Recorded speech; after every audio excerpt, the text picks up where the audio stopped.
Hoy vas a descubrir dos leyendas escalofriantes que aterrizaron en mi vida.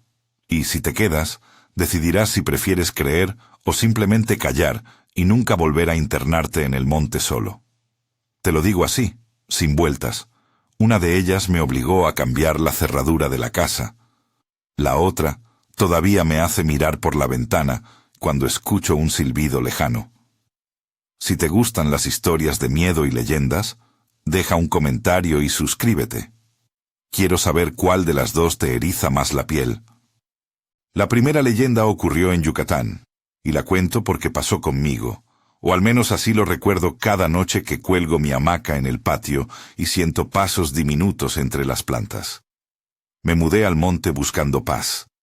Venía de la ciudad.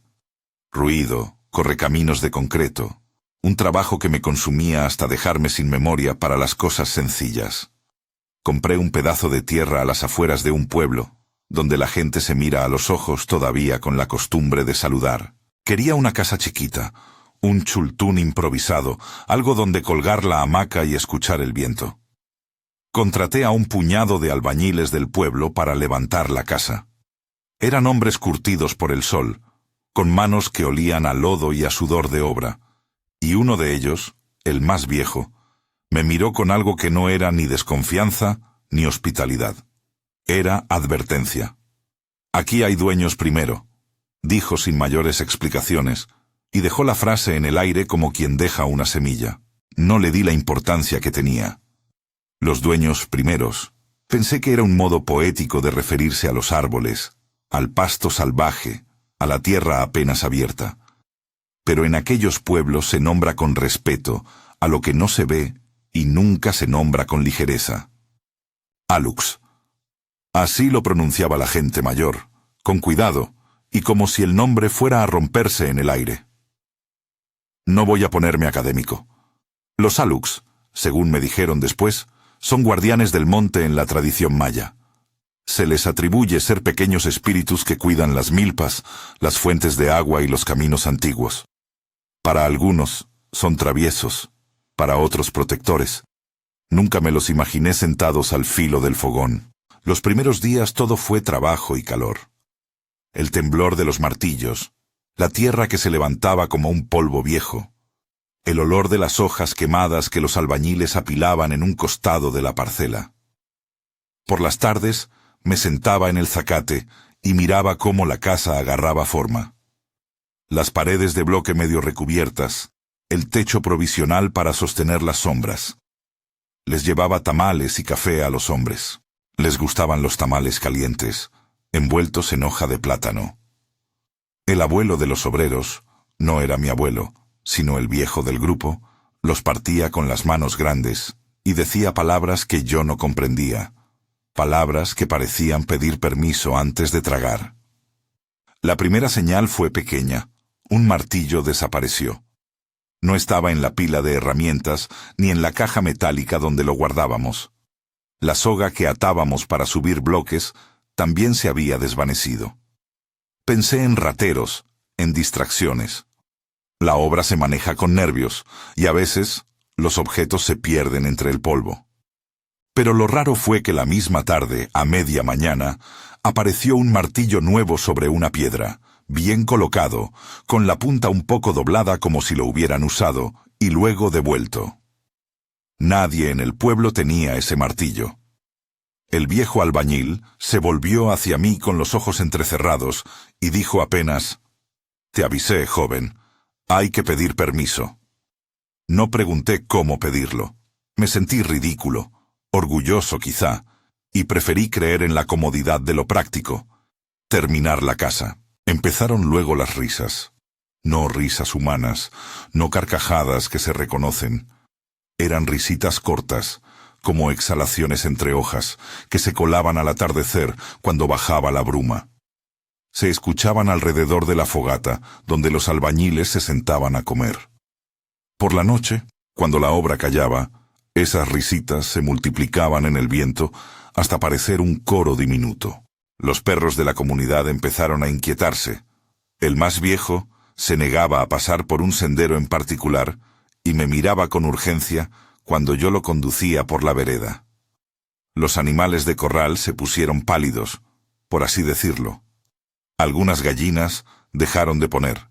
Las vacas orilladas al pasto perdieron brillo en la mirada. Hubo huellas. Al principio pensé que eran de chiquillos jugando, dedos en la tierra blanda, pero las marcas eran demasiado pequeñas para un ser humano adulto. Parecían pisadas de un niño pequeño, pero perfectas, casi geométricas. Las vi en la mañana, alrededor del fogón, y desde entonces supe que no era una serie de coincidencias. Cuando le mostré las huellas al viejo, él se arrodilló, las tocó con la yema de los dedos y pronunció algo en maya. No lo entendí por completo, pero capté 2 palabras: casa y recuerdo. Después me contó en voz baja que muchos que se mudan al monte olvidan que no inventaron ese lugar. Crean caminos nuevos, mueven piedras, desconocen los recuerdos que guardan las raíces y las piedras antiguas. Las noches se transformaron en secuencias de sonidos imposibles de catalogar. A veces eran pasos pequeños que se detenían junto a mi hamaca y volvían a marcharse. Otras, el roce delicado del petate, como si alguien hubiera apoyado la mano allí. Una vez, creí oír el pequeño rechinar de unas sandalias de palma, guaraches, que pasaban muy cerca. Intenté captar la lógica. Corrí una linterna por el patio hasta que los ojos me ardieron, y no encontré nada, solo la sombra de las plantas proyectada en la pared, moviéndose con el viento.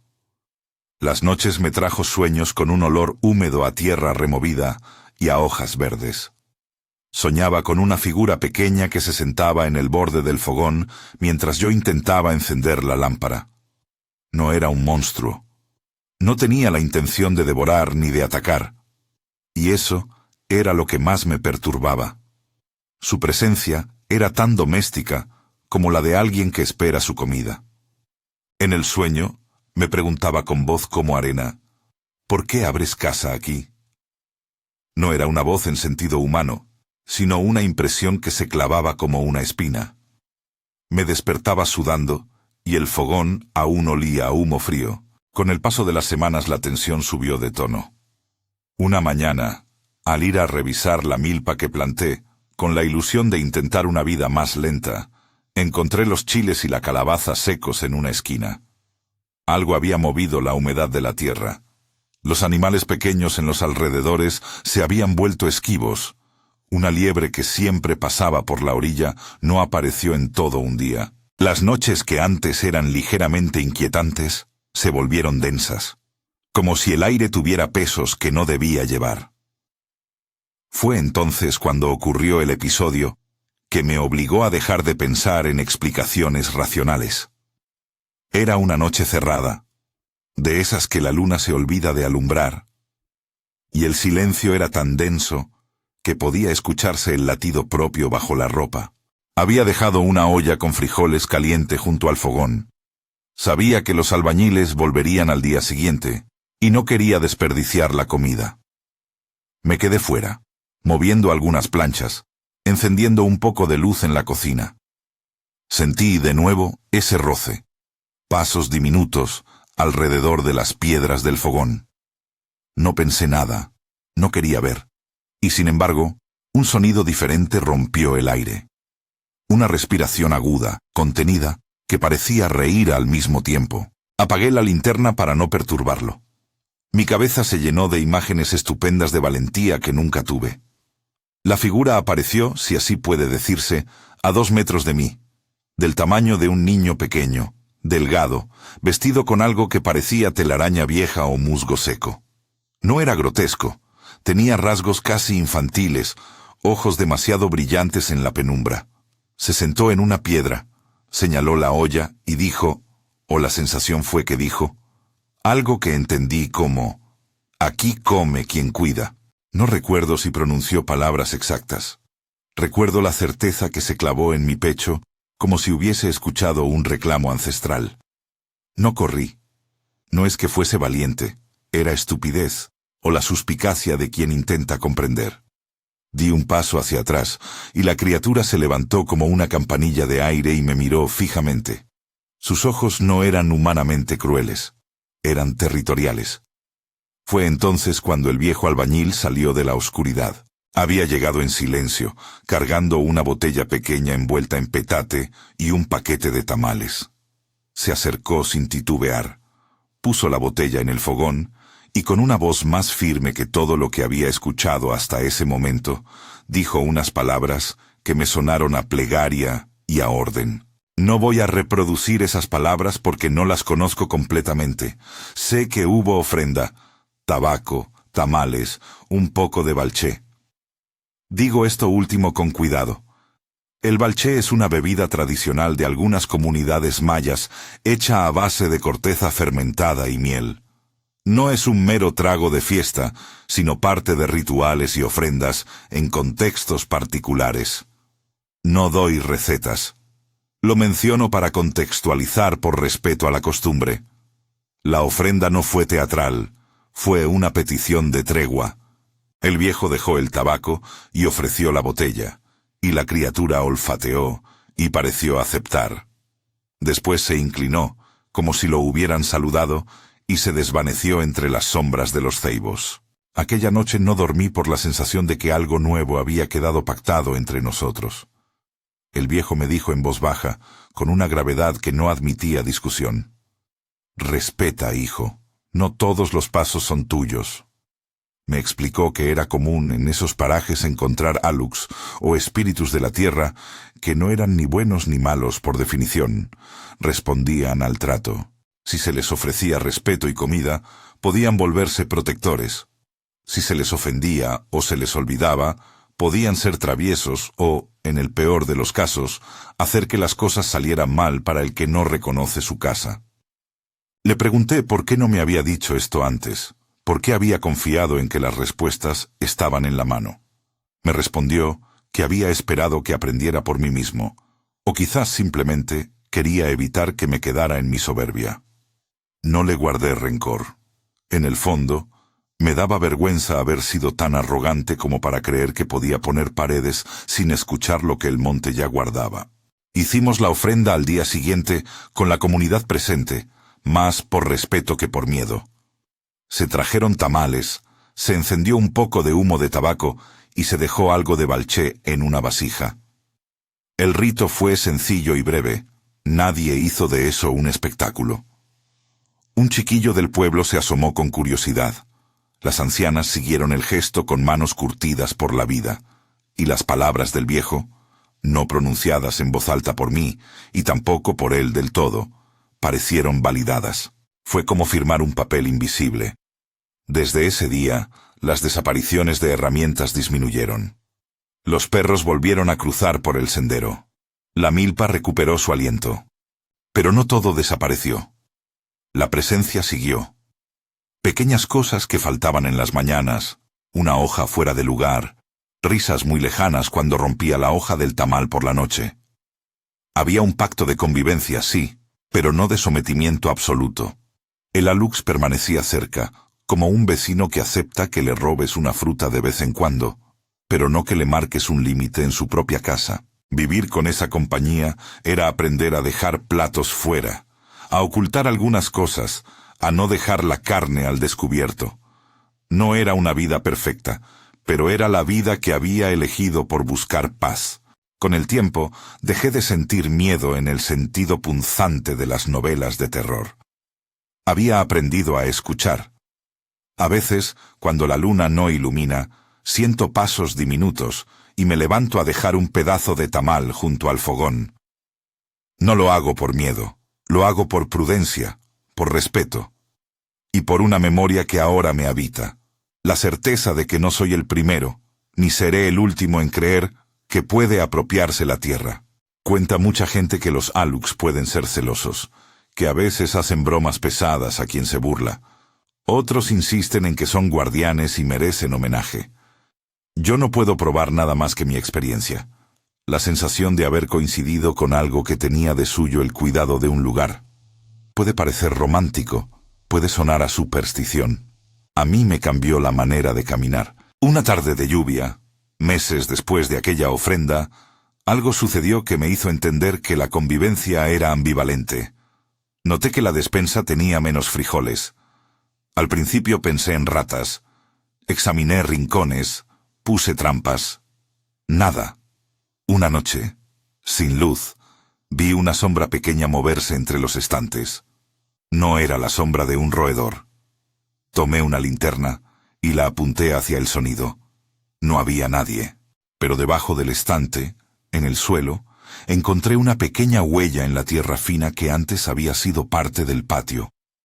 Era tan clara como la de un pie menudo. Al día siguiente, reparé la cerradura de la puerta porque cierta parte de mí quiso aferrarse a la ilusión de control. Era inútil contra lo que no es humano. Aprendí que la coexistencia significaba aceptar pérdidas pequeñas como peaje. Si alguien me preguntara ahora si hubo un pacto real, diría que fue un acuerdo tácito. No hubo firmas. Hubo reciprocidad, comida por cierta calma, silencio por respeto. Pero no puedo cerrar la historia diciendo que todo fue perfecto. A veces, cuando me alejo por días, por trabajo o por necesidad, vuelvo y encuentro que la hamaca está revuelta, que el petate cambió de lugar. Las pequeñas pruebas de que alguien o algo tiene atención sobre mi vida me recuerdan que cohabito con otra leyenda viva.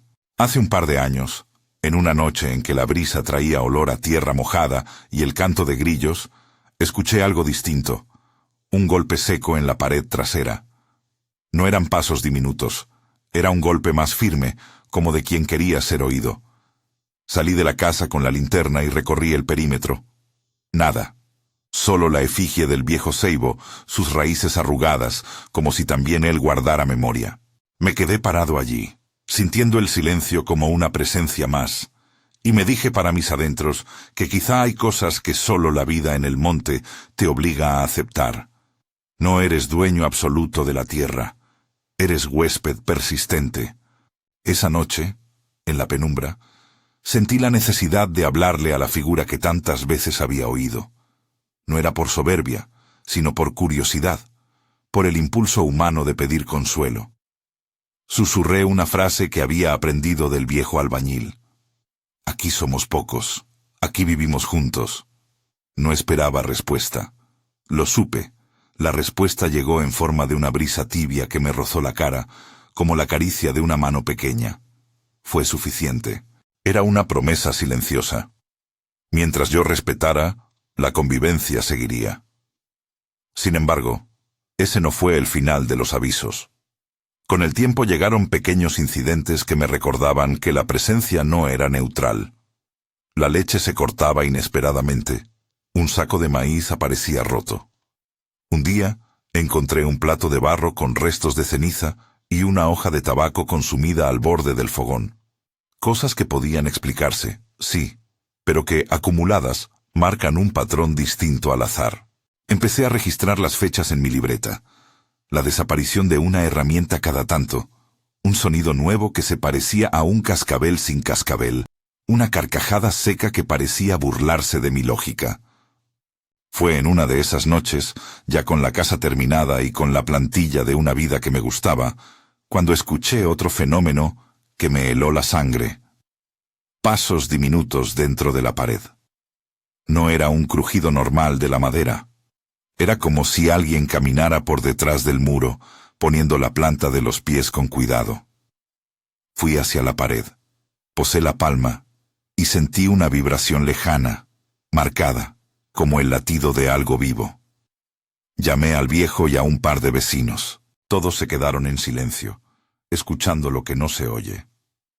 Al final, el viejo sacó un pedazo de cinta y colgó una pequeña ofrenda de hojas secas en la pared. «Que sepan que aquí mandamos en paz», murmuró. No sé si fue por el gesto o por la costumbre, pero los pasos dentro del muro se fueron perdiendo. Aún así, no puedo decir que la experiencia no me cambió.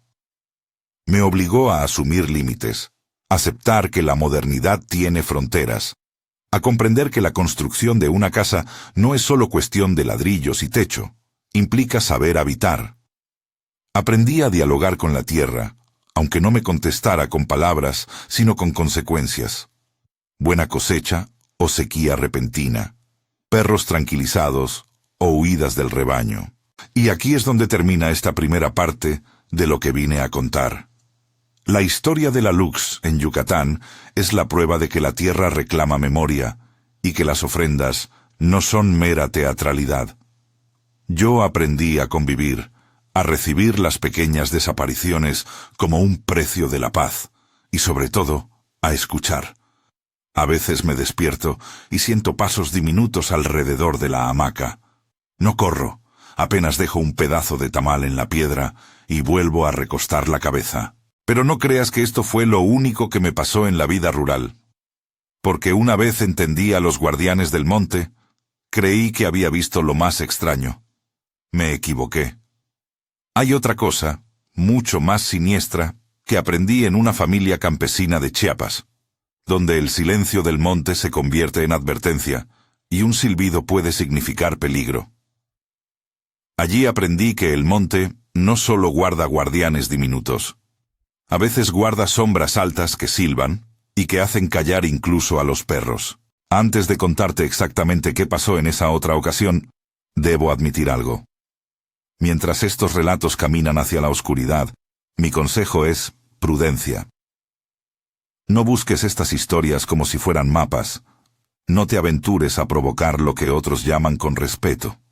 Hay tradiciones que se deben honrar y señales que no deben ser desafiadas. Mañana te contaré la segunda leyenda, la del silbido en la Candona, donde mi roce con lo inexplicable tuvo un tono distinto. No pequeño ni juguetón, sino largo, alto y cortante como un cuchillo de viento. Ahora, mientras cierro este tramo, no te vayas sin pensarlo. Si alguna vez decides internarte en la selva o en un monte, recuerda que no llegas sin historia. Los dueños primeros siguen ahí, y cuando escuches risas en la noche, no te burles. Aprende a pedir permiso. Fue en la Candona donde aprendí que el silencio también es un aviso. La Candona no es un nombre que aparezca en mapas turísticos, es una voz de la región, un asentamiento pequeño encajonado entre montes que huelen a humedad y a árboles viejos. Tenía familia allí, tíos que trabajaban la milpa, un abuelo que nunca se llamaba a sí mismo sabio, pero que sabía más del monte que cualquier guía. Volví varias veces de joven para ayudar, para saber lo que era clavarse un machete en la mano y pasar la noche en hamaca con la lona hecha jirones. Crecí con la idea de que el monte daba y quitaba, pero fue mi tiempo en la Candona el que me enseñó cuán literal puede ser ese verbo. No fue un día en particular lo que desató todo, sino una acumulación. Las historias del abuelo a la hora del fogón, el temor de las mujeres cuando salían de noche a buscar leña, esa costumbre antigua de no responder a un silbido que proviene del interior del monte. Los mayores decían con tono serio, si oyes el silbo, te levantas y te vas, no lo sigas, no lo imites. Yo tenía la arrogancia de la ciudad. Creía que esas eran advertencias para niños, cuentos para asustar. Sin embargo, cada advertencia tiene su raíz en algo que se ha visto miles de veces y que, por tanto, no debe tomarse a la ligera. La mañana en que ocurrió, el aire estaba denso como si fuera a llover todo el día. Yo había salido antes del amanecer a cortar leña un poco más adentro de lo habitual. Era joven, quería ahorrar tiempo. Pensé que podía atravesar una senda que nadie usaba desde hacía años. Llevaba el machete en la cintura, la mochila con víveres y el machete afilado que refleja la luz en los pedazos de claridad que penetran el follaje. Al principio, todo fue normal. El canto de aves, el chirrido de insectos, el ritmo lento del hombre y la selva, encontrando su día. Caminé más de lo que acostumbraba hasta que la senda se estrechó, y el hormigueo que siempre me acompaña cuando estoy lejos de la gente, empezó a apoderarse de mí. Noté el silencio antes que el silbido. Fue una ausencia. Se habían detenido los pájaros, los monos dejaron de saltar. Los insectos que zumbaban como máquinas pequeñas se hicieron sordos. El silencio en la selva es teatral. Ocupa espacio, cambia la forma de respirar. Me detuve.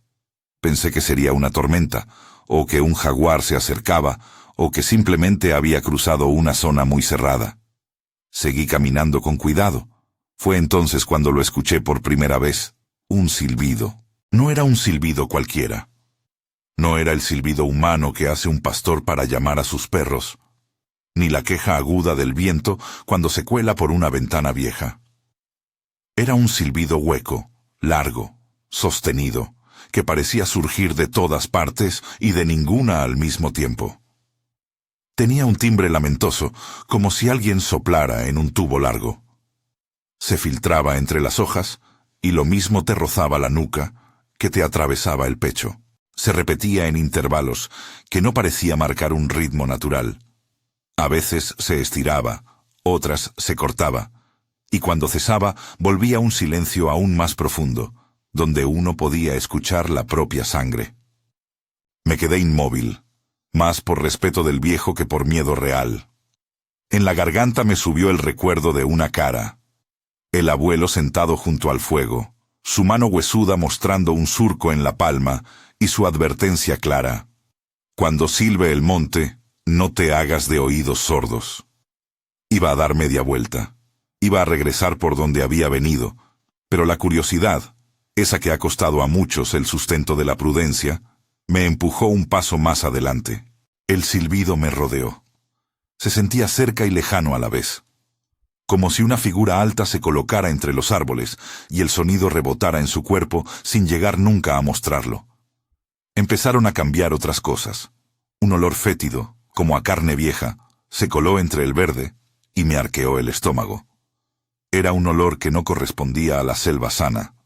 No era fruta o hojarasca en descomposición, sino algo que recordaba a algo que había muerto y no había sido enterrado.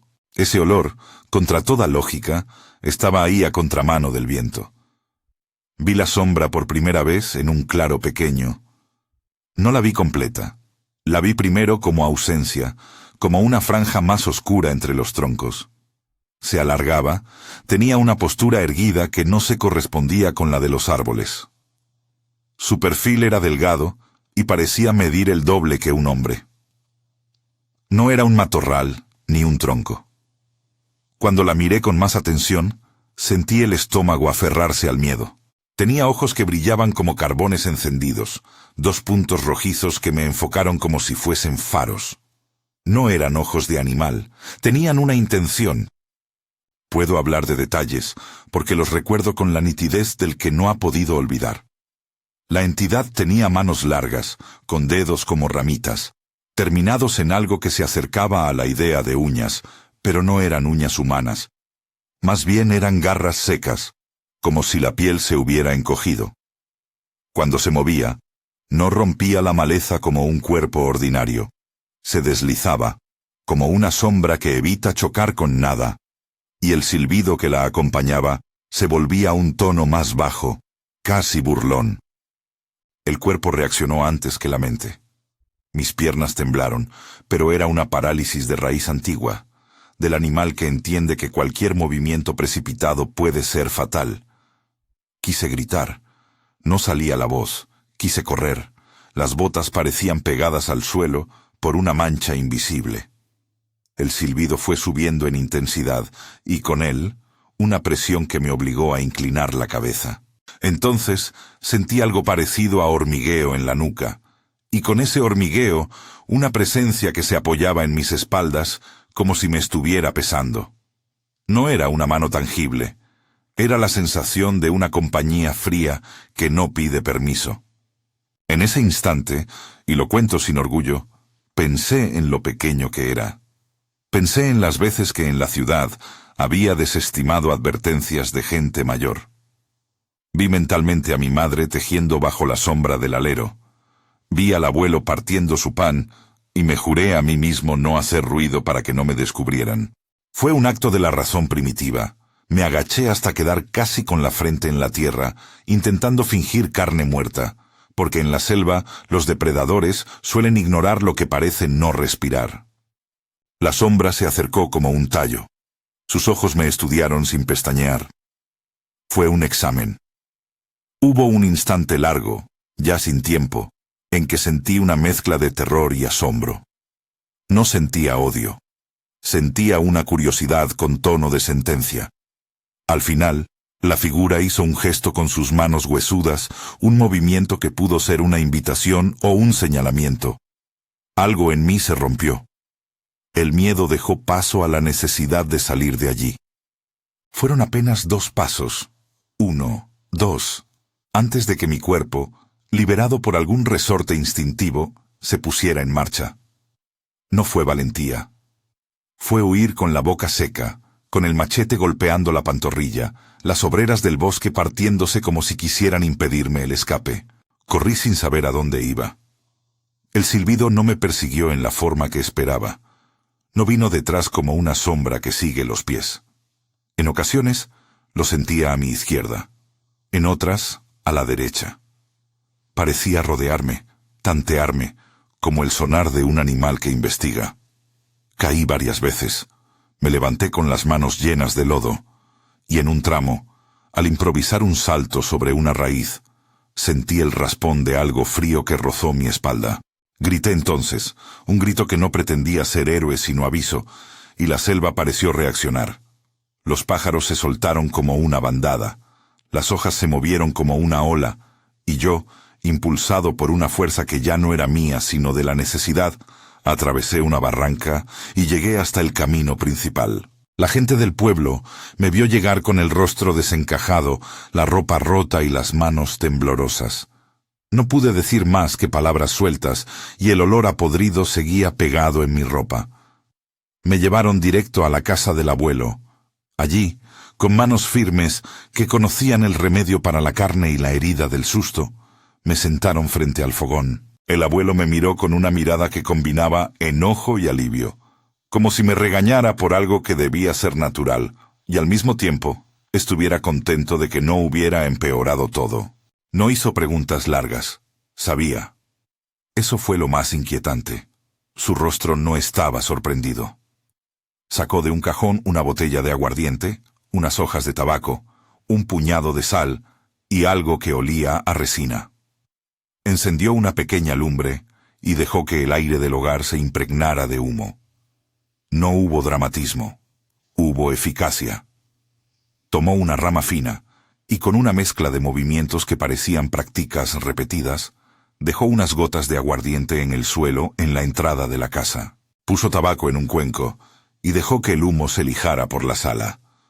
Pronunció unas palabras en voz baja, no como un encantamiento de feria, sino como quien fija un trato antiguo. Me explicó que lo que yo había visto no era raro en esa zona. La gente lo llamaba el silbido o el que habita la claridad entre los troncos. Y no era sobrenombre cariñoso.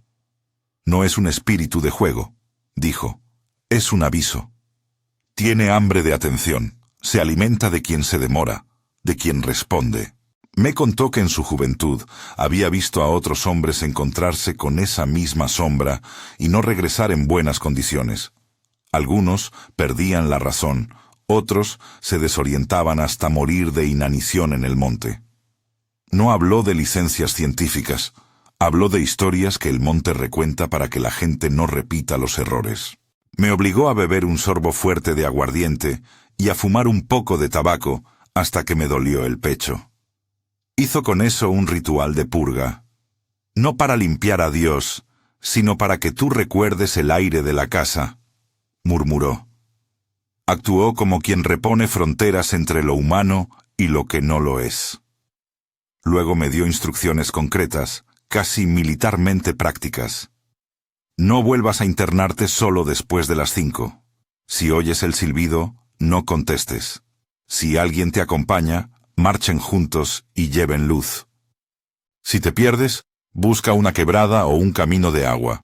El que silba no cruza corrientes. No fueron consejos exóticos, fueron prácticas de supervivencia envueltas en cosmovisión. Pasaron noches en las que el sueño me dolía, con imágenes del tamaño de la sombra entrando por debajo de la puerta. Le pregunté al abuelo si había algo que pudiera hacerse para que la sombra no regresara, alguna ofrenda o medida de reconciliación. Él negó con la cabeza despacio. No todo se arregla con ofrendas, dijo. Algunas presencias no piden comida, piden que ya no llegues a donde no debes llegar. La ofrenda aquí es una disculpa, pero no sirve para quienes buscan dominación. Es para quienes han invadido sin entender. Aún así, el abuelo dejó la primera noche un poco de tabaco y aguardiente en la orilla del camino como gesto. No es que creyera que la sombra vendría por el trago, sino que respetaba el idioma del monte. Lo que siguió no fue un episodio aislado para mí, sino una enseñanza que regresó en retazos a lo largo de años. Hubo vecinos que, sin saber por qué, comenzaron a colgar amuletos en la entrada o a mantener una candela prendida hasta pasado el anochecer. Otros, en cambio, decidieron no trabajar en las zonas más profundas cuando la luna estaba nueva. Yo, que llevaba una imagen del mundo reducida a la utilitariedad, terminé por incorporar reglas de prudencia que no discutí con escepticismo. La selva tiene su cronograma, y el hombre a veces solo puede ser invitado. Hubo un segundo encuentro, meses después, que me enseñó la naturaleza real de la sombra. Esta vez no fui yo quien la enfrentó. Fue un joven del pueblo, primo de mi tío, que salió en la noche en busca de su burro que se había extraviado. Salió con antorcha, con el orgullo del que piensa que el riesgo puede domarse con una antorcha, y desapareció por unas horas. Cuando llegó, lo hizo corriendo y con una mirada que parecía no pertenecerle del todo. Contó que escuchó primero un silbido a lo lejos, y como muchos antes que él, pensó que era una llamada a ayudar. Avanzó por un sendero donde la maleza lo guiaba y allí la vio. No como una sombra difusa, sino erguida, con ojos rojos que se cerraban y abrían como puertas. Dijo que la entidad lo miró y que le ofrecía, con el gesto, que se quedara. Él no sabía por qué, pero supo que no podía quedarse y que lo mejor era correr. Esa noche, al llegar al pueblo, dejó caer la antorcha, tembló y repitió una frase una y otra vez. No hagas caso, no respondas, huye. Lo más inquietante fue que días después, el chico comenzó a recordar con dificultad los nombres de sus hermanos. La memoria le fallaba en pequeñas piezas. Le costaba ubicar un camino, como si la sombra hubiera abierto una grieta en su mapa mental. Los ancianos dijeron lo que siempre dijeron. Si algo te quita los recuerdos, hay que reforzar la casa. Hay que recordar para que lo que te borra no pueda quedarse. Hicieron ceremonias pequeñas, movidas por la comunidad, incienso de resina, plegarias susurradas, vigilancia nocturna. Nada de eso era una garantía. Era una forma de pactar y de mostrarse numerosos ante aquello que divide la soledad y el peligro. Quiero que entiendas que en la Candona, la relación con lo que no se ve no es solo miedo. Tiene capas, hay respeto, hay costumbre, hay estrategias. Cuando contamos estas cosas, no estamos alimentando la superstición. Estamos registrando saberes de quienes caminan la tierra desde siempre. El abuelo me enseñó que hay dos modos de tratar con el monte: el de quien ignora y el de quien escucha. El primero sufre la consecuencia, el segundo convive, toma medidas, aprende señales y evita consejos que se saben mortales. Tras varios meses, recuperé la tranquilidad suficiente para no sobresaltarme con cualquier sonido. Sin embargo, hubo ocasiones posteriores en que, ya de regreso en la ciudad, escuché un silbido lejano en mi sueño y tuve que levantarme y mirar por la ventana como si fuera real. La sombra de la Candona no se llevó nada tangible de mí. No me arrancó un miembro ni me dejó marcas visibles. Lo que cambió fue la manera de medirme ante la naturaleza y la memoria. Me hizo más humilde. Me enseñó que la valentía es, muchas veces, la habilidad de saber retirarse a tiempo. Años después, conversando con un grupo de antropólogos, alguien quiso racionalizar la experiencia. Posibles alucinaciones por agotamiento, efectos de gases, aves imitadoras. No me opuse a las hipótesis. Creo en la explicación prudente de la ciencia. Pero tampoco puedo negar mi cuerpo ni lo que sentí. Un frío que se me agarró al centro del pecho. Una figura que me miró a los ojos con intención y un olor que me siguió como una sombra pegajosa. Las dos cosas, la explicación y la experiencia, pueden coexistir sin anularse mutuamente. Lo importante es la enseñanza. Hay señales que no conviene interpretar con soberbia. Si juntamos lo que viví en Yucatán y lo que comprendí en Chiapas, hay una línea que une ambas historias. No es una línea de poder o de eficacia, sino una regla práctica. Donde el hombre se instala, la tierra espera ser reconocida. En Yucatán fueron pasos pequeños, risas, huellas diminutas y la convivencia con los Alux. En la Candona fue el silencio que anuncia lo terrible, el silbido que prueba la humildad y la sombra que exige distancia. En ambas, la lección del anciano fue la misma. Respeta, pide permiso, no provoques y toma las medidas que la comunidad aconseja. Hay una parte que debo subrayar por sobre todo: el respeto cultural. Cuando menciono ofrendas, balché o tabaco, lo hago para contextualizar prácticas que pertenecen a tradiciones concretas y que en su seno tienen significado. Es fácil trivializar estos gestos y reducirlos a superstición, pero para muchos son formas de diálogo con el entorno. No técnicas de magia ni recetas milagrosas. No voy a dar recetas ni a decir cómo replicarlas. No se trata de invocar nada ni de reproducir ritos sin contexto. Lo que sí puedo decir es esto: en ambos lugares, la comunidad actuó con prudencia y con formas de conocimiento acumulado que evitaban pérdidas mayores. Desde entonces, mi vida se ha regido por un nuevo conjunto de hábitos que antes me hubieran parecido ridículos. Avisar a alguien del pueblo antes de internarme, respetar las horas de salida, mantener silencio frente a sonidos extraños y, sobre todo, no contestar un llamado que no reconozco. He aprendido también a valorar la autoridad del viejo que no explica todo, pero que sabe cuándo hablar.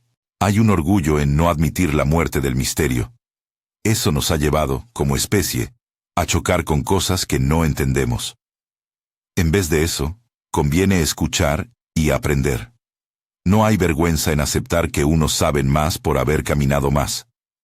Te cuento estas dos leyendas, la de la Lux en Yucatán y la del silbido en la Candona, no para afirmar que existan de manera universal y demostrable, sino porque cambiaron mi modo de ver la vida. Cambiaron mis horarios, mis medidas de seguridad y mi forma de conversar con el monte. Hoy guardo en la memoria la imagen de la criatura pequeña junto al fogón y la sombra alta de ojos rojos entre los troncos. Ambos me enseñaron la misma norma. La tierra tiene dueños, y si quieres habitar, tienes que aprender su idioma. Quizá te preguntes cuál de las dos historias da más miedo. Para mí no hay una sola respuesta. Cada una asusta a su manera. El Alux inquieta porque se mete en lo cotidiano, roba tamales, camina por la pared de la casa a medianoche y te obliga a resignarte a pequeñas pérdidas. Es un compañero incómodo que no perdona la soberbia doméstica. El silbido, en cambio, da miedo por su elocuencia y su capacidad de borrar rutas. Es la advertencia que llega antes de la tragedia, la presencia que se cruza con la memoria. Si tuviera que elegir el que me dejó sin aliento, diría que el silbido por su frialdad, pero el Alux me cambió hábitos que todavía cargo.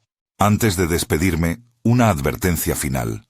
No conviertas estas historias en un mapa de curiosidad. No vayas a buscar Alux ni a provocar el silbido. No te aventures en terrenos ajenos, ni imites los cantos o los silbidos que oyes en relatos ajenos. Eso no es valentía, es una invitación a lo peligroso. Si alguna vez sientes una llamada en la noche del monte, lo más prudente es retirarte y avisar a alguien con más experiencia. La comunidad sabe, y no es casualidad que las generaciones mayores transmitan estas normas. Hoy, al cerrar lo que te he contado, quiero dejarte con una última imagen. En la penumbra de mi casa en Yucatán, cuando la hamaca cruje y una brisa trae el olor de la milpa, a veces pienso en el abuelo de la Candona y en su manera concisa de hablar. En ambos lugares guardo un fragmento de la misma lección. Vivir cerca de la tierra implica, a veces, perder algo para ganar otra cosa. La certeza de que no se está solo, y con esa compañía, una responsabilidad. Respeto a la memoria de los lugares, cuidado con los pasos y atención a las señales son formas de cuidado mutuo entre humanos y lo que no se ve. Si te llegó esta historia y quieres que siga buscando otras leyendas que han recorrido pueblos y montes, coméntame cuál de las dos te dejó más inquieto. Suscríbete y comparte este video con quien creas que debería escuchar estas advertencias antes de caminar sin compañía por la noche. Por último, recuerda, las leyendas no están hechas solo para asustar, muchas veces están hechas para salvar. Respeta las costumbres, respeta a las comunidades que las practican y no intentes replicarlas sin comprensión. Aquí terminan las dos leyendas que aterraron mi vida y que quizá cambiarán la tuya si decides internarte en el monte alguna vez.